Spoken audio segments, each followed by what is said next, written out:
With Sonic Frontiers Into the Horizon upon the horizon, it's surprising that I haven't spoke about it yet. And that's because I didn't know what to talk about. Yeah, I thought it looked cool, and yes, we will be playing day one. But when the trailer was released, I was so hyped I didn't even record my reaction to it. I just watched it. But now I finally have something to talk about, and it's a theory that I've seen that Sonic Frontiers Into the Horizon might be what Sonic Frontiers was always supposed to be. Now, does that make sense? No, absolutely not. But you will see what I mean in a minute. Now, I originally saw this theory on Twitter. I've not taken credit for it at all, but I felt like I just needed to share it because, I don't know, I just feel like this could be right. Now, this was posted by @GoopyBits on Twitter, and they said, Final Horizon update theory. Did Sonic Team plan this all along? Was it their true intention that they weren't able to realize with the time they were given? And without the image, I know you're thinking, what the hell are you talking about? What is this? But attached is a little screenshot of a Discord conversation where they say, guys, I cracked the case. It was planned all along. How did we not see it? And then they post screenshots of the trailer, which, by the way, one of the most beautiful Sonic trailers we've ever got. That was so off topic, but I just felt like this is the right time to say it. It's so beautiful.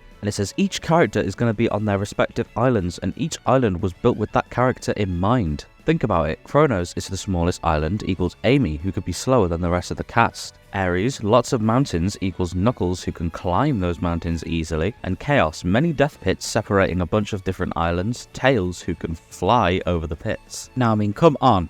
Come on. This makes sense, right? Like, you can see this happening. Because in my opinion, there were a few levels of the Chaos Island that were just a little bit, awkward. I don't know how to explain it, but it just felt really weird. I don't know if this was just a skill issue or something, but at most parts, I'd find myself, falling off of some weird map crater I didn't know was there, or just managing to not know how to get over some lava thing. And it did feel like it was built for a different character, and who could it have been built for? Tails! So maybe Sonic Team was developing Sonic Frontiers with all of them playable in their mind, but somehow they just didn't have the time to do it all. You know, like how in Mario 64, how they were developing it all for Luigi to be a playable character too, and then they just kind of had to scrap him because it didn't work. Now, I'm not saying Sonic Frontiers is like an N64 game. I'm not saying that it just doesn't have the capabilities to use them all, but maybe they just didn't have enough time and they were under time constraints, and realizing that they had to animate and do all of this sort of stuff for all of the other characters would be way harder than if they just kept Sonic in there and made the characters DLC at some point. It gives them more time to polish it, more time to work on it, make sure that everything works nicely. I don't know, in my opinion, I don't think I'm insane for thinking this. Let me know your thoughts in the comments below. Do you think this is what happened? Do you have some other sort of theory for Into the Horizon? I'd like to hear it. Thank you all for watching. Thank you to GoopyBits for posting this theory, because it is genius and I don't think I ever would have thought of something like this. And yeah, like, subscribe, and I'll see you in a bit. Goodbye.